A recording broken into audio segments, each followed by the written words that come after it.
sí tienes que analizar cuál es tu situación y en base a eso hay productos ahorita en el mercado muy buenos, de muy buena calidad y que te funcionan siempre y cuando vayan dirigidos a algo en específico, no nada más ponerlos por poner, porque el compadre le puso y yo le pongo y no es cierto, no funcionan. No, entonces sí tienes que analizar bien cuál es tu situación y qué es lo que tienes a- poner como aditivo al cero, sea en el alimento, sea en el agua, sea como la forma más práctica que tengas.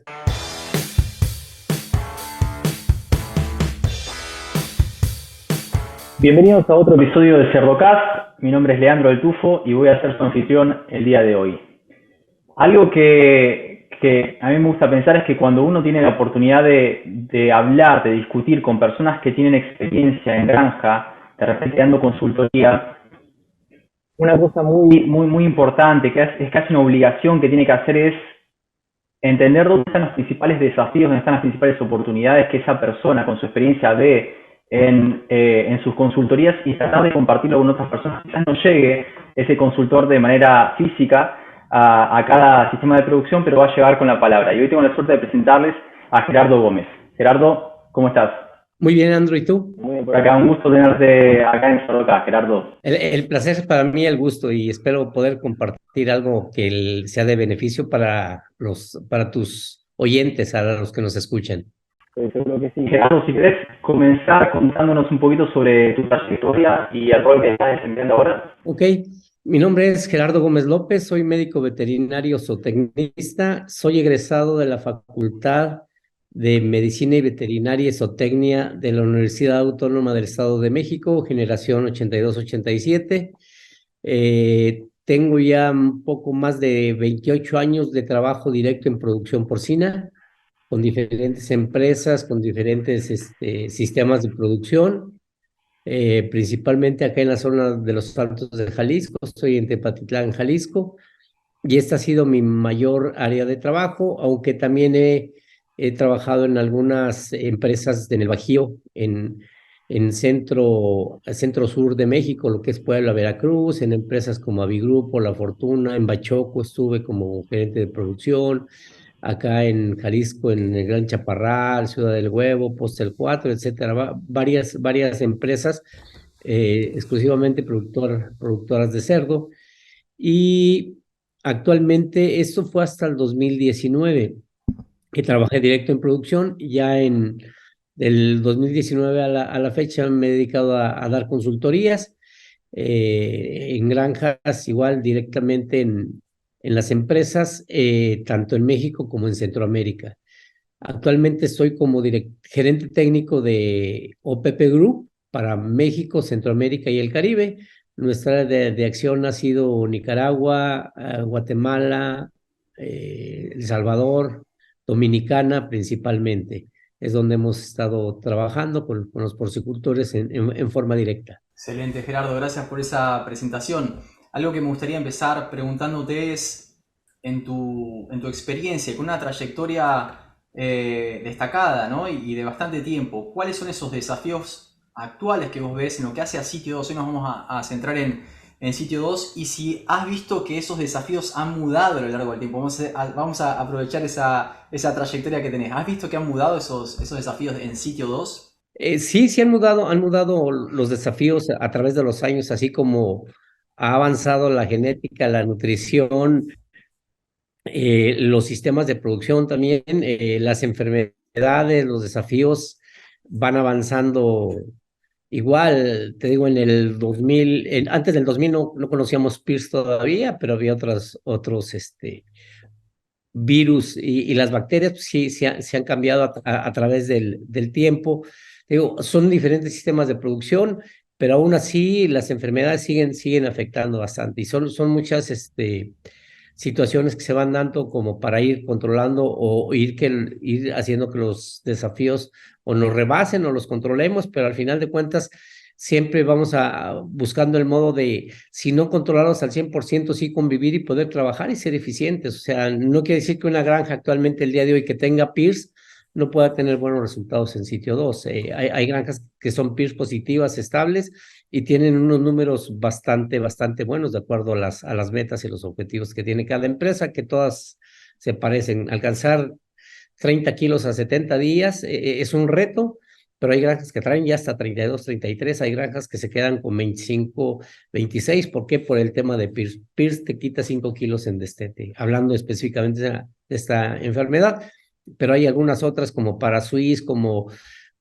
las diarreas de coli que te afectan ahí en sitio 2, pero sí se han ido cambiando. Sabes que me hiciste acordar, vos sos un profesional que ha vivido antes y después de la llegada del PERS, ¿no? Y ahí me hiciste acordar al doctor César Corso, charlando con él, que decía, la llegada del PERS hizo que cambiemos la manera en la que vemos la bioseguridad. Ha cambiado muchas cosas, los desafíos, como bien mencionás.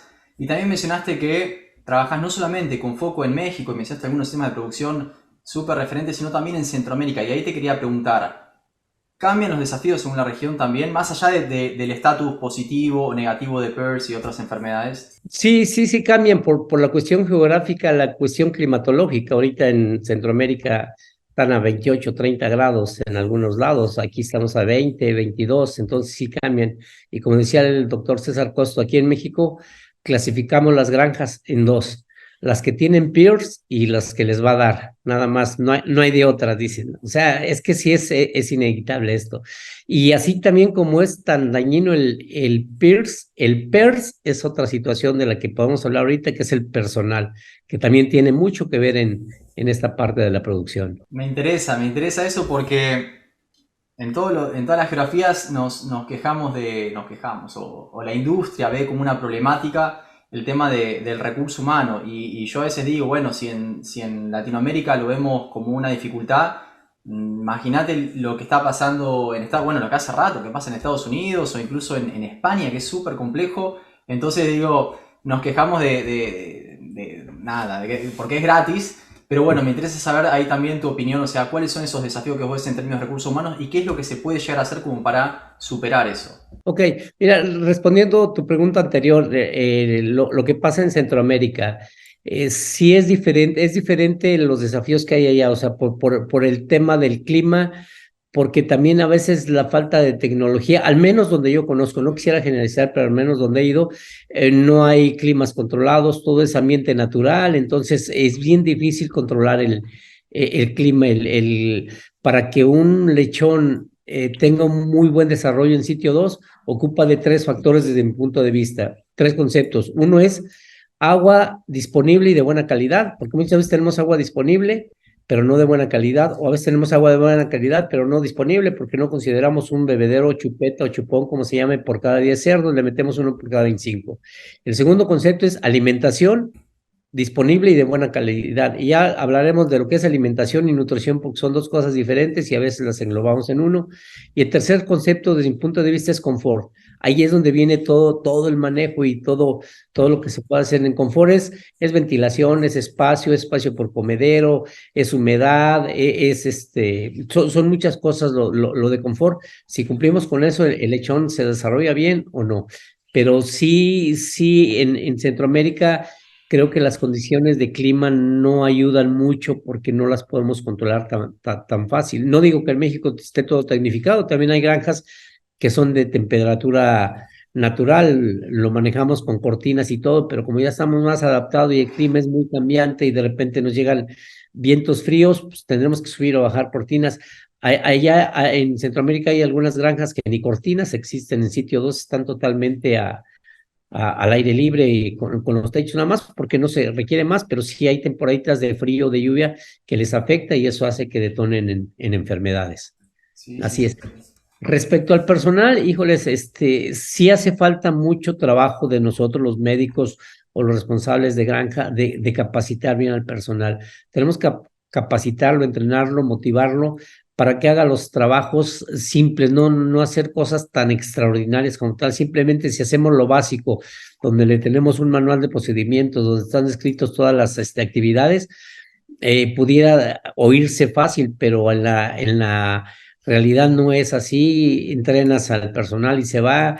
El hecho de que haya empleos en otro lado, donde en una maquiladora o acá en unos invernaderos que están muy de moda, que les pagan el mismo sueldo exactamente, ni un peso más ni un peso menos, pero el hecho de que descansen sábados, domingos, acá en la granja no puedes dejar que descansen sábados, domingos, o sea, sí está un poco complicado el tema de personal y ahí recursos humanos de cualquier empresa debería de tomar acciones que no veo que las tomen a veces para que tengan algún programa de retención de ese personal y más del que es valioso.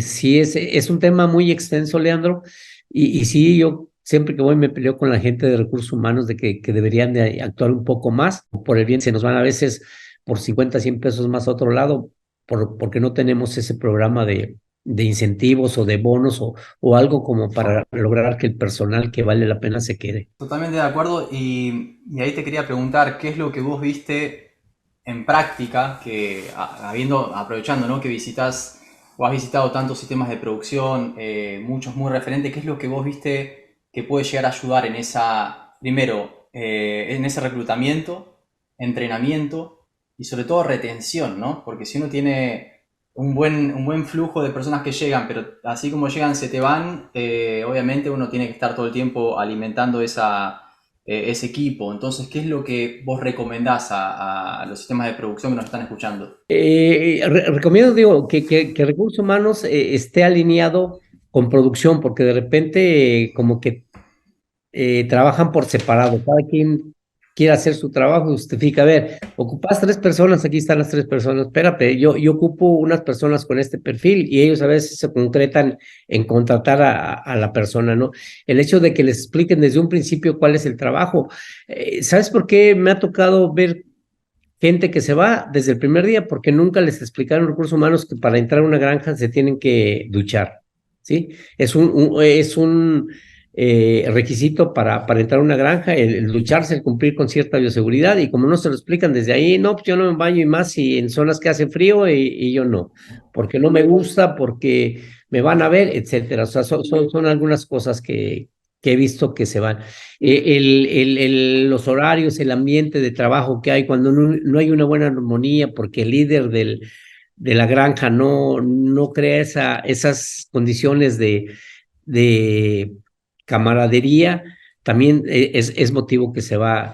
Muchas veces pensamos que el sueldo es el principal factor para que una gente se vaya de un trabajo y no es así. Sí, es desde el bienestar que ven, las condiciones de una buena cocina, donde comer en una forma eh, de, de, de confianza y digna, simplemente, ¿no? El que tengan las condiciones laborales desde un espacio para comer bien, unos sanitarios adecuados. A veces eso falta, invertimos en muchas cosas y de repente descuidamos un poco el personal y no les brindamos las condiciones como para que les guste su trabajo, lo hagan bien y se puedan quedar. Sí, sí, sí, totalmente de acuerdo. Algo que yo me sorprendí, mi primera experiencia en granja, en industria porcina, fue trabajando en un sistema de producción bastante grande en Minnesota y haciendo trabajo de operario. Yo me había formado y quería aprender y bueno, fui a exponerme y a hacer todo lo que acá nadie quiere hacer, pero obviamente que se aprende muchísimo, es una experiencia que recomiendo y es lo que me abrió las puertas para después seguir creciendo. Pero algo que me gustaba mucho es que nos explicaban el porqué de las cosas. Yo era un pasante, ¿no?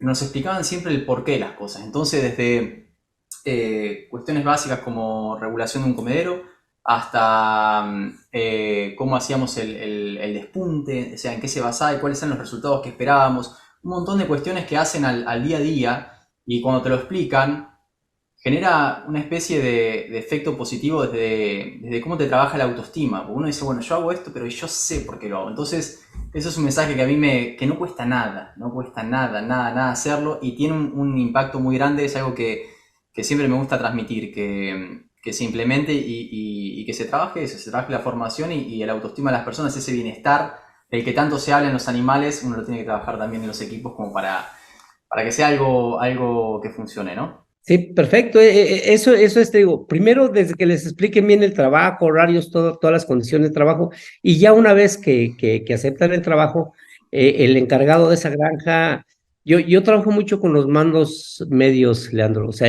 no el gerente de producción, sino el que está directamente con el operario, porque depende cómo él baje las explicaciones, cómo la gente va a trabajar.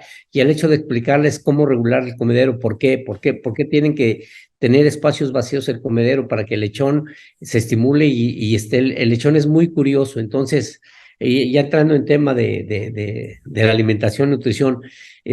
A veces llegas a granjas o el comedero está muy cerrado, está muy abierto. Cuando está muy abierto y hay mucho alimento disponible, como que el lechón le pierde interés, ¿sí? Decimos nosotros acá se mosquea o no lo sienten fresco. El hecho de que ellos estén trompeando, estimulándose, eso los ayuda a consumir. Y muchas veces en granjas que no alcanzamos los 220, 230 gramos la primera semana después de destetados, eso implica que el lechón no va a alcanzar el peso objetivo a los 49 días que debemos de tener. Entonces, cuando le explicas al trabajador el por qué, a ver, vamos a dar preiniciador 1, preiniciador 3, preiniciador 4, iniciador. En unas semanas tienen que consumir el 1, en 7 días se deben consumir 1,5 kilos. Eso nos da en promedio de 220, 230 gramos. Si no lo conseguimos, ¿por qué no lo conseguimos? ¿Qué están enfermos los cerdos? ¿No están enfermos? ¿No tienen espacio? ¿No tienen agua? ¿Qué es lo que pasa? Entonces, empezamos a trabajar con ellos y empiezan a hacer su trabajo y todo va funcionando bastante bien. Pero el decirles por qué cuiden ese alimento, que es un poco caro al inicio y ya después va bajando, el que tenemos que lograr consumir alrededor de 11, 12 kilos de preiniciador, dependiendo del programa con los nutriólogos de lo que tengan, y de acuerdo a su perfil nutricional, y alcanzar esos consumos es lo importante. Y muchas veces simplemente por manejo, tú dices, no cuesta nada el decirles a los trabajadores, oye, si no quieren consumir, porque el destete es el periodo más difícil del lechón. El cambio del alimento líquido a sólido, el que le quitas de su madre, le quitas con sus hermanos, le quitas el ambiente donde está, lo revuelves allá en otro ambiente, en otro tipo de piso. Entonces, es un estrés muy fuerte y no lo sabemos manejar en la primera semana de vida. El desarrollo no va a ser el adecuado. Entonces, desde ahí arrancamos con un buen esquema de nutrición que ya debe estar bien estipulado.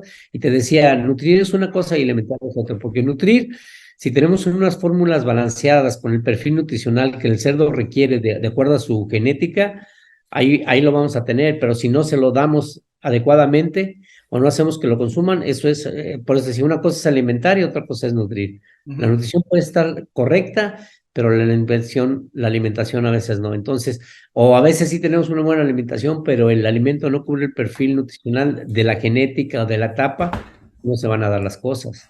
Claro, claro que sí, ¿no? Y sin darnos cuenta pasamos a la parte de alimentación, de que me quiero enfocar un poquito más en eso, después quizás ir a la parte nutricional en función de tu experiencia, ¿no? Lo que vos ves. Y quizás también algo de manejo, que muchas veces tiene una superposición ahí con la parte de alimentación, pero vos lo dijiste, es una de las etapas más complejas, más estresantes y demás. Y mencionaste un aspecto clave que es la estimulación del consumo temprano, ¿no? O sea, lo importante que es entender el consumo que están teniendo los animales.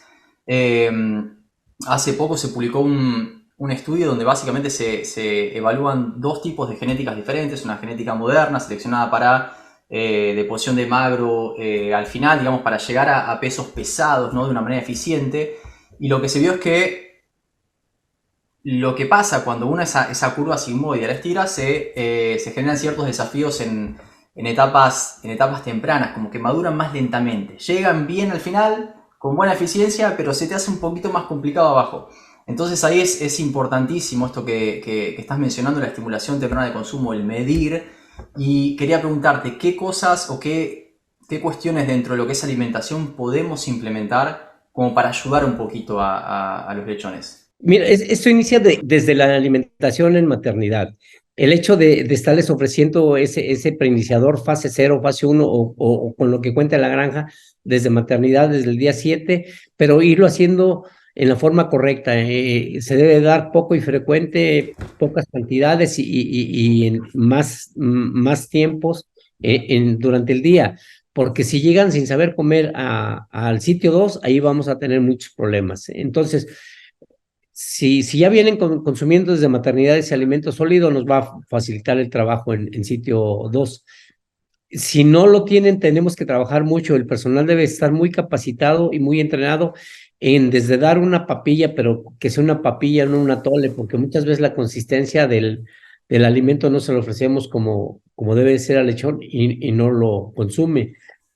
¿Dónde se lo vamos a ofrecer esa papilla? No va en el comidero normal, debe ser un tipo de canoas o el mismo tapete, pero sí debe tener mucha habilidad el trabajador de la primera semana. La primera semana es trascendental en el desarrollo del lechón. Y te digo, y debemos de saber medir, porque a veces no medimos. Nada más dice el programa, deben de consumir 1,5 kilos de preiniciador 1. Ah, pues ahí está, se lo pongo, pero no es lo mismo que se lo consuman en 7 días, que se lo consuman en 6 o que se lo consuman en 10. Entonces ahí vas alargando y no tienes el desarrollo adecuado. Entonces sí tienes que estimular y medir que estén consumiendo los 230 gramos por día en esa primera semana. Y ya posteriormente, una vez que pasa esa primera semana, como que es la crítica, ya la segunda semana ya va mejorando. Entonces ya cambias al fase 2 también en una semana, pero ya se van a consumir 2,5 kilos o 3, dependiendo. Digo, hay programas que hay 2, 3, 5, hay otros que 1, 5, 2, 5 y 7, total. Al final son entre 10 y 12 kilos de preiniciador, dependiendo el tipo de nutrición que manejes. Pero sí es mucho el estímulo. Y también cómo vamos a estimular con el comedero adecuado. Al principio ofrecer el alimento para que el lechoncito pequeño no tenga dificultad en consumirlo, ya más grande, ciérrale y ellos solitos sacan, ¿no? Entonces, eso de estar alimentando 4 o 5 veces al día, que a veces para los trabajadores es difícil porque tienen mucho trabajo, dependiendo de su carga de trabajo que tienen, pero para estimular debería de ser eso. El lechón es bien curioso. Si escucha que cae alimento o alguien va a moverle ahí, de inmediato se acerca y ya ve, empieza a consumir 2, 3 granitos, pero ya es ventaja. Entonces, si le echamos una sola vez al día y nos vamos, no vamos a estimular. Entonces, tenemos que estimular constantemente.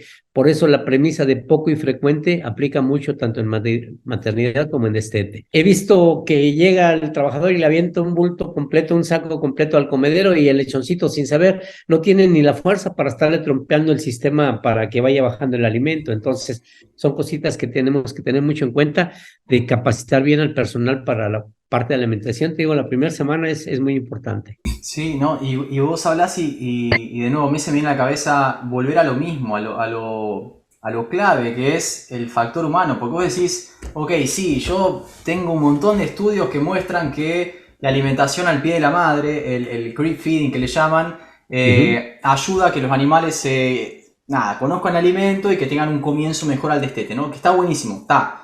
Pero pensemos que son alimentos con alta contenido de lactosa. Y lo que vos dijiste que es clave es cuánto alimentamos, con qué frecuencia, que el alimento esté fresco, etc. Y para todo eso hace falta gente que lo maneje correctamente. Mencionaste también otra estrategia que está buenísima. Y yo puedo mostrarte a vos y a la audiencia, ¿no? Que cuando me piden, con gusto, yo comparto, pero hay estudios que muestran los beneficios del mat feeding, esto de alimentación en tapete. Los destetados los animales quizás no se acercan tanto al comedero, pero podés suministrar alimentos sobre los tapetes, ¿no? Tirar un poquito y eso por lo menos es un poquito de alimento que están consumiendo, niveles mínimos de glucosa que mantienen la barrera intestinal de manera íntegra. Entonces todo eso está buenísimo, pero bueno, de nuevo volvemos a la parte del personal y la importancia de tener gente entrenada y comprometida. Mencionaste el alimento en papilla, espectacular. De nuevo, ese alimento con alto contenido de lactosa que tiene agua, que si vos no lo manejás bien es un tiro en el pie, digamos. Entonces, nada, como todo lleva lo mismo, ¿no? Sí, así es. O sea, a veces les digo yo a los mismos operarios ahí en el destete, adicionamos a veces al alimento con los aditivos de moda ahorita, fitogénicos, extractos de aceites, etcétera. Está todo muy rico el alimento, trae antibiótico como para controlar las enfermedades, pero si no se lo consume el animal, de nada nos sirve. Entonces, si tú haces consumir al lechón desde un principio su alimento, la cantidad adecuada, va a consumir todos los nutrientes adecuados, va a tener el sistema inmune muy robusto, muy fuerte, y vas a trabajar menos. Digo, vas a estar inyectando menos cerdos, vas a tratar menos cerdos con el simple hecho de que consuman lo que deben consumir. Ahí lleve todo lo que el lechón necesita. Digo, ya solamente que sean enfermedades virales o algo más fuerte, desafíos fuertes, pero el lechón está para contrarrestar todos esos factores siempre y cuando tenga una buena alimentación. Bueno, primero, arrancamos por alimentación. Ok, ya cubrimos algunos aspectos clave. Y ahí, una vez que nos aseguramos que el animal está comiendo, podemos ir más en detalle a lo que es la nutrición, ¿no? O sea, ¿qué aspectos tenemos que considerar ahí? ¿O qué estrategias vos ves que podemos llegar a compartirles a la audiencia? En cuestión de nutrición, Ujú. que digo que tenga el perfil nutricional de acuerdo desde la genética, los nutriólogos de tu casa genética te van a dar cuál es el perfil nutricional que requiere ese lechón o ese animal, de acuerdo a los sementales terminales que tienes, o si es cuestión de materna. Entonces, si tú le das al lechón en un alimento el perfil nutricional que requiere, todo va a funcionar bien. Dependiendo la situación que tengas en cada granja, si tienes alguna deficiencia de alguna índole, si tienes, por decir, problemas digestivos desde la primera semana, pues hay aditivos que ahorita te ayudan mucho a la famosa integridad intestinal. De repente ahorita estamos saturados en el mercado con productos que todos van enfocados a integridad intestinal. Puedes tener, Leandro, 15 o 20 productos de aparentemente distintos todos, pero todos van enfocados a salud intestinal. Unos como fitogénicos, te digo, probióticos, prebióticos, aceites esenciales, antioxidantes, eh, acidificantes, o sea, hay muchas cosas, pero necesitas tú valorar qué es lo que necesito en mi granja. Si estoy teniendo problemas digestivos porque el agua que estoy dando no es potable y está muy contaminada con coliformes, o tiene un pH muy alcalino, o un pH muy ácido, casi no hay, casi siempre son alcalines, o hay muchas sales minerales, pues nada te va a servir. O sea, primero trata tu agua. Y muchas veces llegas a granjas y dices, ¿cuándo fue el último análisis de agua que hicimos? No, pues hace 3 años, ¿no? Entonces, tienes que estar valorando todo eso en función a qué necesito, qué aditivo necesito darle a mi cerdo. Yo sé que mi agua no es buena, por más que le haga, no la puedo potabilizar. Ah, bueno, entonces voy a usar algún acidificante o algún aditivo que me ayude a controlar un poco el agua. Entonces ya cuando funciona bien eso, ya no necesitas ponerle otras cosas, ¿no? Entonces, sí tienes que analizar cuál es tu situación y en base a eso hay productos ahorita en el mercado muy buenos, de muy buena calidad y que te funcionan siempre y cuando vayan dirigidos a algo en específico, no nada más ponerlos por poner, porque el compadre le puso y yo le pongo y no es cierto, no funcionan. No, entonces sí tienes que analizar bien cuál es tu situación y qué es lo que tienes a- poner como aditivo al cerdo, sea en el alimento, sea en el agua, sea como la forma más práctica que tengas para hacerlo, ¿no? Y ir llevando, es bien importante el irlos llevando con los esquemas que la nutrición te da. ¿Por qué? Porque el fase uno trae cierta cantidad de proteína, el fase 2 le va bajando y así va haciendo. Entonces, cuando le damos a los lechones una fase que no es para ellos, pues no vamos a tener un resultado adecuado. Algo que me ha pasado, Leandro, en algunos sistemas de producción, de que ya tienen sus presupuestos, fácil no tanto, pero hay trabajadores que sin decirle y ellos por iniciativa ven que si su lote de pequeños no está creciendo como tal y los grandes ya pasaron de grandes, entonces ya no guardan esa fase uno un poco para seguirles dando a los pequeños, aunque los otros ya hayan brincado de fase. Y eso es bueno porque muchos dicen, no, hasta los 7 días todo cámbiale a la siguiente fase. Y hay unos lechones de 4 kilos que todavía no están para el fase 2. Sin embargo, ya se lo cambiamos porque no tuvimos la previsión de guardar ese fase uno que los grandes ya no deberían de consumir y con el fase 2 también para seguirlos dando a esos pequeños y así levantarlos, si no se quedan más pequeños. Entonces ahí vamos achicando acortando el coeficiente de variación cuando tenemos ese tipo de manejos. No, excelente, excelente. Asignar un presupuesto en función de la realidad de cada cerdo, de cada grupo de cerdos. De acá tengamos en cuenta que no solamente hablamos de peso, sino que también son destetados con edades diferentes, ¿no? Dependiendo de la ventana de paridad que uno tenga. Entonces ahí sí genera mucha diferencia en el desarrollo fisiológico y está buenísimo esto que mencionas. Y me gustó también la parte de realizar un análisis de cuál es la situación y dónde están los puntos de mayor costo de oportunidad que uno tiene en la granja. Puedo decir, yo le puedo dar la mejor nutrición del mundo. Le meto todos los aditivos que hay en el mercado, obviamente aditivos que están probados, que están testeados, etc. Pero si yo tengo un problema mucho más grande, como puede ya ser un problema en la calidad de agua, problemas de bioseguridad que entran los agentes etiológicos, los patógenos por todos lados, digo, bueno, yo le puedo dar lo que sea, pero mi mayor costo de oportunidad o mi mayor oportunidad a la hora de generar un cambio significativo no está en ese aditivo, el último que salió en el mercado, sino de apagar el incendio que tengo en otros lugares, ¿no? Sí, así es, así es. Entonces sí, te digo, tienes que analizar todo eso y la nutrición y la alimentación, te digo, te van a ayudar mucho cuando un lechón está bien nutrido y consume lo que debe consumir, es más fácil que él mismo controle las enfermedades o las vaya conteniendo un poco, ¿no? Es media contención. Acabas de tomar ahorita el tema de bioseguridad. Ese también es un factor bien, bien importante que de repente se nos hace muy difícil implementarlo en las granjas. Y es difícil porque pensamos que bioseguridad es nada más bañarse, ya no. Bioseguridad es un todo, no nada más es el tener un arco sanitario, desinfectar los vehículos, desinfectar todos los insumos que tienes en la granja. Es control de vectores, control de plagas, control, el simple hecho de tener una malla pajarera que impida la introducción de aves externas a la caseta, a la nave o galera, como se llame, desde ahí tienes un buen tema de contención de enfermedades por ese bioseguridad. Y te digo, muchas veces bioseguridad no lo tenemos claro en muchas granjas, ¿no? Entonces, el hecho de tener, ir minimizando todos los riesgos que puedas hacer desde el control de ingreso, no cualquiera puede entrar, el que si llevan su comida con comida con carne de cerdo, son muchas cosas que tenemos que cuidar en la bioseguridad. Hay granjas que presumen mucho de bioseguridad. Llega el dueño, no se baña, no le abren el arco porque su camioneta nueva se va a oxidar por el desinfectante y pasa y como si nada. Es que yo no voy a ninguna granja, yo no, o sea, la bioseguridad es para todos, ahí no hay exclusiones de ningún tipo. La bioseguridad debe ser al 100% y sí nos falta mucho, en muchas sistemas de producción nos falta mucho trabajar en la bioseguridad como tal. Y cualquier cosa, cualquier concepto que implementes en favor de la bioseguridad, siempre te va a redundar en minimizar el riesgo de la entrada de enfermedades. Sí, sí, sí, sí, totalmente de acuerdo.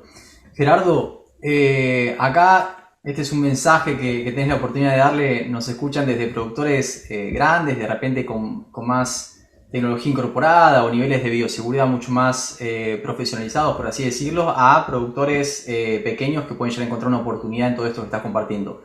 ¿Qué mensaje querés dejarle a nuestra audiencia desde tu experiencia, productores, veterinarios, consultores, nutricionistas? ¿Cuál sería tu mensaje? Mira, mi principal mensaje es no escatimar en el personal.